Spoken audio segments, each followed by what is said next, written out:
cái trước tới này cái mà lại gì bây giờ đang ngạn được cái nên dưới về lấp phao cái nếu chăn mi đi khi ngạn cái đi cha hàng trời ngoại con đang làm cái phao đang tiền được của Mỹ này đấy nó cơ bây giờ cứ thua sao mà đà lên là thua do kỵ hại bộ đùi là đang ta hẳn làm cái phao kẹo nhau của Mỹ nó rồi mà giờ tao nó đang khuyên từ cái chụp này cái bờ tu nó bom đồng hóa phao toàn coi đang ngờ cái gì cái kịp dưới với bữa này cái bình cái nào chẳng bị đi đó là bình hay là 86 86 thôn lẩu nhiều tiếng đã lẩu đấy việc là tạm việc là tua tu cho mất bình cái thằng mi nó trộm cả đồng hoàng là mình cứ chăm theo là chung tí về đó nó đi mi đã chụp là con cái ta linh than là của cô là cô đi là bình tĩnh đấy bây giờ đã buộc ta đấu tranh cả gì và ta phải bật lại yuan gì vô cái đang đối chỉnh Nam Plo Bro cái nó miền Nam Việt Nam là chúng ta đã Yurumi nè nên này mới bây giờ nè mi là biết cái mà Plo Japan Bro cho mà Plo Japan Bro chụp tục cho vậy tôi nó đi ai đâu hỏi tôi là bình dân đang Cộng hòa hiếm bạn là nhiều đậu trành nhiều hiếm bạn là nhiều hàng tài cái gì hiếm vậy tôi em buộc phải để mà làm tương lai rồi Iran lung tung bên lên rồi này một số bên cái đậu trành bộ môn hợp pháp mi Việt Nam Iran bên này nhưng mà Việt Nam Cộng hòa trở lại để Việt Nam Cộng hòa trở lại chính phủ Mỹ chấp nhận có hả? Mà chấp nhận đấy nghe đấy có khả lẽ chỗ này hả phần này ông khóc này có thứ có lẽ mà khóc có thứ cái đó trời này rất đi mà cái đó có ông có khác có tin tưởng của tụi là Việt Nam Cộng hòa trở lại đang bèo vít một số UN tầm thì là bèo vít lên là vì từng po có nuôi lên thì là bèo vít lên này độ đậm nặng này là việc là vì trắng mẩn đấy tối nay á tôi tiếp bình nhiêu mà chả mi học rồi tiếp ở Việt Nam thì thế lắm chứ mà muốn nó nhớ bên cái na công an cảnh sát bên tàu lơm này amana nghe ta nạp bình nhiêu vậy muốn nó nhớ bình nhiêu này kinh doanh ngành chú hiu đưa một bạc chế nam này nếu còn sang thú á thế là dân nước giàu dân mạnh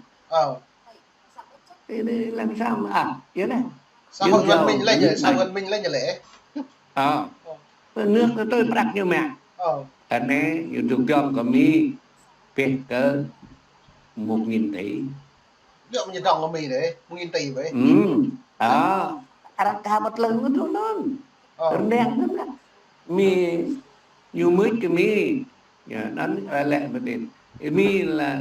đế quốc mi là kẻ thù của chúng ta của Việt Nam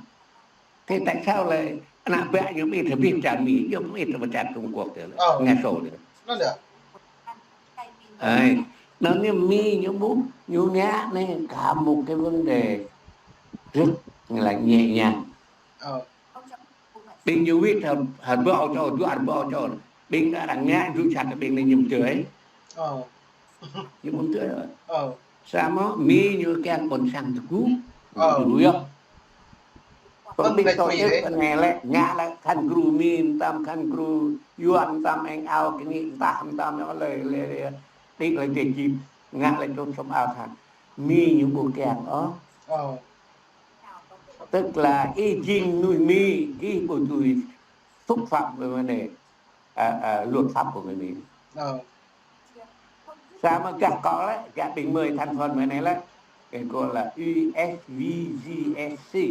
đây là United States Voluntary Joint Service Command với trong sông ao sẽ Mỹ và một chút số bạn đang đi rong rọt là làm tâm là đi cái giả là cơm tâm còn men tâm là đi mà lên là mò sao mà một khoa nó là volunteer là cái này chỉ là ulong lah ta nào cả lại ngốc con loài ta kẹt bây giờ lại đặt gỗ đã được gọi là volunteer nay mới thăm cú cao vấn gàng là mò mà tôi cho để mới bưng ra bình tha gì lẽ đã xui lẽ tôi chui lại bình tha gần cú đi lại đã cái nào bịa như mò rò lấy được bọt cái nhiều nhãn nó cái mẹ mà ở dạng như nào bịa bỏ rò để lấy nhá nó mới cô đang bật kèn neo kèn đã bằng praka neo nhiều ở thao bưu hết cái bọt này về đây trong trung tướng này rung phẩm này chùa mười mẹ rung trung tướng bao mòn này là từ đây khi mò tôi cho khi nào lo và phật lo nào trên vùng ấy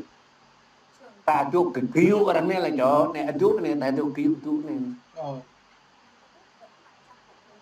ai sẽ ra một thao lúa ở đoạn có thì nào vậy có lẽ có gì nấy tìm bụng tàu nữa cần bị sát ra vậy về tả đấy là buồn xả lộ vậy sao mà cái này ông bùi nhá nó mới hàng ruồi mà kỹ đuổi thì bật lê dẹp ở bùm đây chú một tràn mì này không bắt không cất ruồi để kẹt lại lấy biết đấy con to là cái bình nhục này là làm khóa trên gì con to màu ban đắng lắm bình nhục này nó phải bình nhục tương phun tròn lau plan con to vì đã đam là plan hồi này tầm chơi này tầm chơi này lá con plan một tí nguồn gặp ta có tiếng nhạc lời y mừng y đây vừa gất y trụ chân mi này gất y kiang y trả lời có lời chỉ có 3 câu hỏi 4 câu hỏi đó này chạy thao lời anh ta này mới là sản thảo mà có lô mà cao trình có vấn đấy có vấn cỡ đoạn này chú xem đó này chùa mới giáo sư Mỹ này đi dùng như có vấn cái tổ chức trọng cái này được gọi là international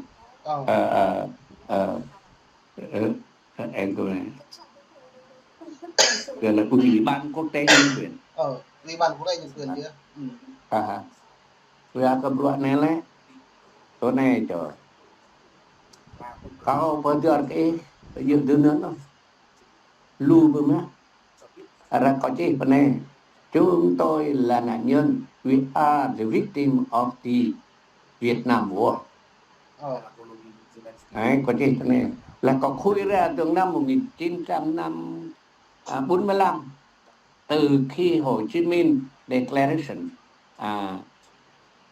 đặt lập dạng như là truyền ngôn của Hồ Chí Minh terus ra đây sama Pleibuan đang lên gặp lò số terus 61 mặt trận giải phóng miền Nam thì lệ miền Nam cơ từ ta một rụt nua miền Nam thì kẻ kề về miền Nam và cao nguyên ta lại ông người bị liệu cơ là chú thịt nó đơm đấy thì là chui nó kỳ quẹt làm mấy cái bao tín mỏ trường là lệ làm plơ nó là đơm đấy mẹ ơi dạ nó đơm đấy vừa nó vừa có tên plơ nữa đang chui mà cái đất bình mười mà chưa có bình khang khang với mà chơi này luyện này ở khoa mà ni này ô nư này phi chọn tiếng Anh này là cực hội đấy Trú cơ núp Ngô Đình Diệm Rbu tức là năm 1900 tháng 11 ngày 1 tháng 11 năm 1963 Đình Linh Thành Cú nó Ngô Đình Diệm Rbu rồi là Ngô Đình Diệm trường mới nên nhớ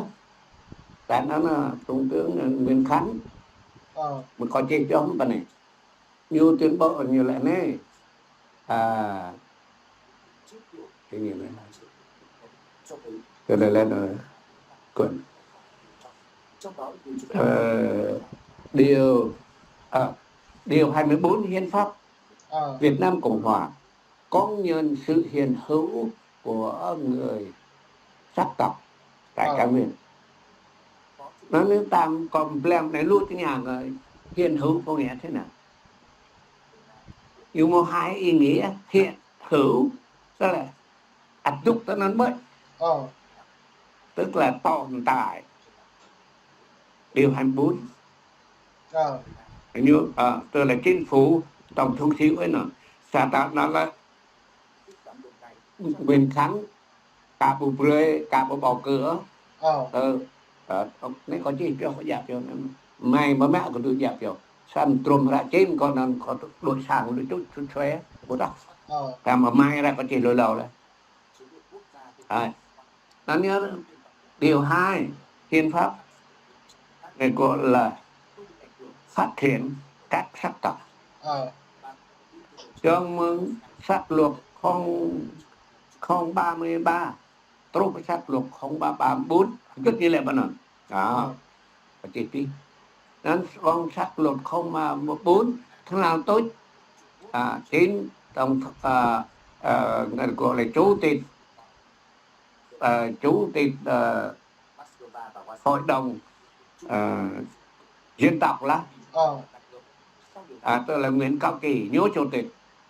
nó nhớ luôn cuối cùng như này cao nguyên là đất của người thưởng em có tức giáp tiêu mà giữa có giáp tiêu tìm khe sẽ đang ở ta nó đã phát đi như anh này thế đây lui doan ta tôi khuyết mỗi doan như khác cả ta mỗi doan như trường bằng ta nó ta có chú ý ta phải chú nó như doan như một cái dao này rồi muốn bắt được cái con cọp hết con của con cọp á thì ta chui vào hàng nhiều cái để buộc tôi nhiều thì họ nặng nhiều tiền mẹ nên tôi có tên nào chỉ cần cả mình tập lòng nên mình lùi cái đá đấy nó vợ mình nè hơi cầm lưới làm gì cái ta một yuan một yuan yuan một mới cái đó này yuan một số yuan ủng hộ Bạc nó mới kỳ tịch 10 yuan sao ta bắt tháo đập từ ta đập lại ta mới đọc yuan mới đọc yuan khi cười mới bóng đẹp đấy chị lần được đi ra phòng sàn này có bưởi lợn tay nhiều mẹ này kêu tao tay nhiều mẹ này nữ bọn sang như khama là mẹ nữ bọn sang nghe bưởi cái nhiều nghe linh than cái nhiều cất như bưởi ta nhiều bưởi mà tính cách là từng trưng tình tha mà tổ bữa bao nhiêu thì nó bắt ta chứ cả tổ mẹ phát là đấy như là đó là chính phủ tốt lắm đó ông Tô Lâm tốt lắm đó tốt lắm ở đây này thay vì đó cứ tưởng ta lùi hoàn toàn mang đây như lẽ là policy mới chỉ đấy cho mừng Hồ Chí Minh trú ở bình cái tiếp này trú cộng sản này đây là genocide càng phải dễ tí bình cả và muốn sao cho này chứ genocide nghĩa là genocide policy cleansing policy beberapa itu kacau juga bintang.